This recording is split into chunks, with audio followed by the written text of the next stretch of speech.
స్వాగతం. మొన్న వెనిగండ్ల, నిన్న దగ్గుబాటి, అలాగే ఈరోజు గుమ్మనూరు. ఒక్కొక్కళ్ళది ఒక్కో స్టైల్.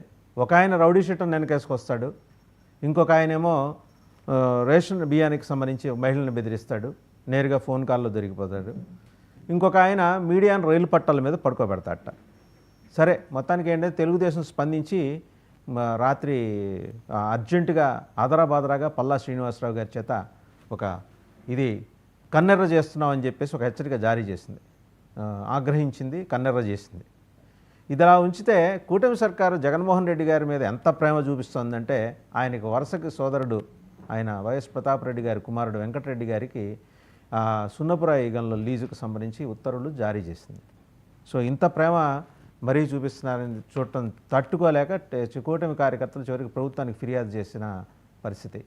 అంబటి రాయుడు గారు మరోవైపు జనసేన బ్యాట్ వదిలేసి బీజేపీలో ఫీల్డింగ్ చేద్దామన్నట్టు వెళ్ళిపోతున్నారట.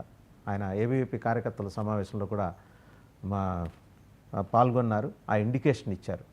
సో ఇంకా ఇవే కాదు, చాలా అంశాల మీద మాట్లాడుకోవడానికి మనతో బిగ్ డిబేట్లో ఉన్నారు బీజేపీ అధికార ప్రతినిధి పెద్దిరెడ్డి రవికిరణ్ గారు. నమస్తే రవికిరణ్ గారు. అలాగే జనసేన అధికార ప్రతినిధి శివపార్వతి గారు. నమస్కారం శివపార్వతి గారు. అండ్ మన వైసీపీ అధికార ప్రతినిధి పసుపులేటి సురేష్ గారు. నమస్తే సురేష్ గారు. టీడీపీ అధికార ప్రతినిధి ఉప్పలపాటి శ్రీనివాస్ చౌదరి గారు. అండ్ మస్తాన్రావు గారు, పొలిటికల్ అనలిస్ట్, వారికి కూడా నమస్కారం. టు స్టార్ట్ విత్ చౌదరి గారు, బ్యాటింగ్ మీతోనే మొదలెడదామా? Okay okay. సో చూసాం కదా, వెనిగండ్ల చూసాం.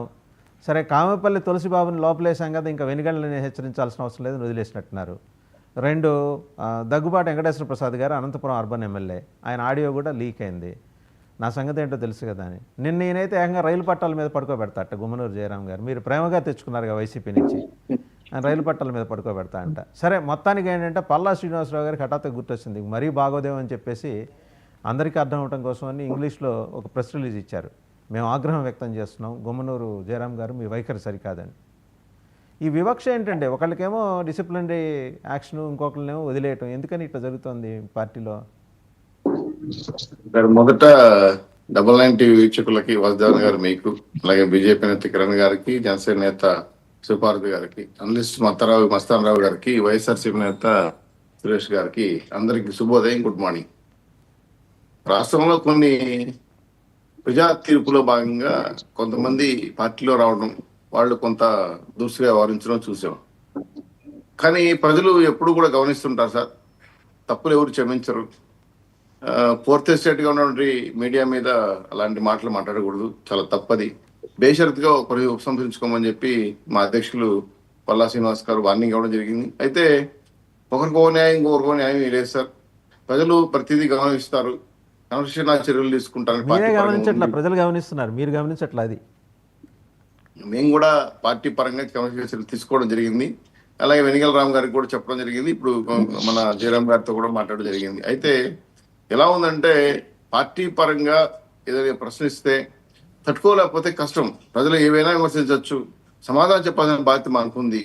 ప్రజలు మనకి ఇచ్చింది 124 సీట్లు సేవ చేయమని చెప్పి, అధికారం చెలాయించమని కాదు. కాబట్టి కొంత ఇతర పార్టీ నుంచి వచ్చే వాళ్ళు మా పార్టీలో జారడం, కొంత వాసన పోకుండా పోవడం, వాళ్ళని మళ్ళీ మనం మందలించడం అనేది సర్వసాధారణం అయిపోతా ఉంది. అయితే మీరు అన్నట్టు ప్రజా జీవితంలో ఉన్న వాళ్ళకి సహనం, ఓపిక, అలాగే మంచి సత్ప్రవర్తన ఉండాల్సిన అవసరం ఉంది. ఈరోజు గుడ్ గవర్నర్స్ కానీ, వాట్సాప్ గవర్నర్స్ కానీ వస్తున్నాయి. ఈ టెక్నాలజీ వాడుకొని ప్రజలకి మరింత సేరువుగా ముందుకెళ్లాలని ఎన్డీఏ కూటమి మా నాయకులు, బీజేపీ నాయకులు. ఒకసారి గుమ్మనూరు జయరాం గారు ఏమన్నారో చూద్దామా, విందామా? ఎందుకంటే మిగిలిన వాళ్ళందరికీ కూడా తెలియాలి కదా వారు ఏమన్నారు అనేది. నేను పోయిన తర్వాత అది ఇది అని చెప్పి రాస్తే మాత్రము మరి మీరే అన్నారు పట్టాల మీద పండుబెడతారా? మరి అది లేకున్నప్పుడు మీరు నిరూపించకపోతే పట్టాల మీద పండుబెట్టే కూడా నేను సిద్ధంగా ఉన్నాను. ఎందుకంటే నాకేం లెక్కలే. నేను పోయిన తర్వాత అది ఇది అని చెప్పి రాస్తే మాత్రము మరి మీరే అన్నారు పట్టాల మీద పండుబెడతారా? మరి అది లేకున్నప్పుడు మీరు నిరూపించకపోతే పట్టాల. అది చౌదరి గారు ఆయన అదే సార్. ఇప్పుడు ఎట్లా ఉందంటే, రాష్ట్ర ప్రభుత్వం ఏమో, బాబు గారేమో, కళ్యాణ్ గారేమో రాష్ట్ర ప్రజలకి గుడ్ గవర్నర్స్ ఇవ్వాలని, వాట్సాప్ గవర్నర్స్ ఇవ్వాలని, అలాగే 29 రాష్ట్రాల్లో నెంబర్ 1 రాష్ట్రంగా అభివృద్ధి సంక్షేమాల్లో ముందుకెళ్లాలని వాళ్ళ తపన.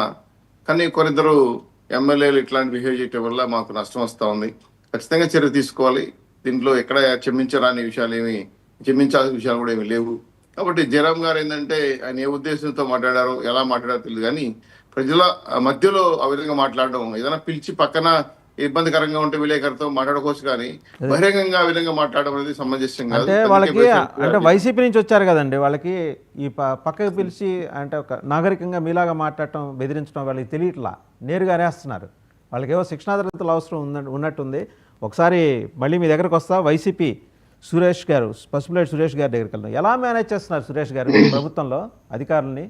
మనకే మైనింగ్ లీజులు ఎట్లా వచ్చేస్తున్నాయి అంటే అసలు ఇది అద్భుతం కదా. చాలా లాభాలు ముందుగా అందరికి నమస్కారాలు. మేనేజ్ చేయడం అంటే ఏముండదు సార్, రాజకీయము వ్యాపారం ఎప్పుడు కూడా వేరు వేరుగా ఉండాలి. గత వైఎస్ఆర్ కాంగ్రెస్ పార్టీ ప్రభుత్వంలో ఉన్నప్పుడు కూడా తెలుగుదేశం పార్టీకి సానుభూతి పరులుగా ఉండేటువంటి అనేక మంది తమ వ్యాపార రీత్యా ఏ యొక్క రంగంలో ఉంటే వాటి వ్యాపారాలు అనేటివి కొనసాగడము, వాటికి ఇబ్బందికరంగా లేకుండా పోవడం అనేది సర్వసాధారణంగా జరుగుతుంది. ఇక్కడ మనం రాజకీయ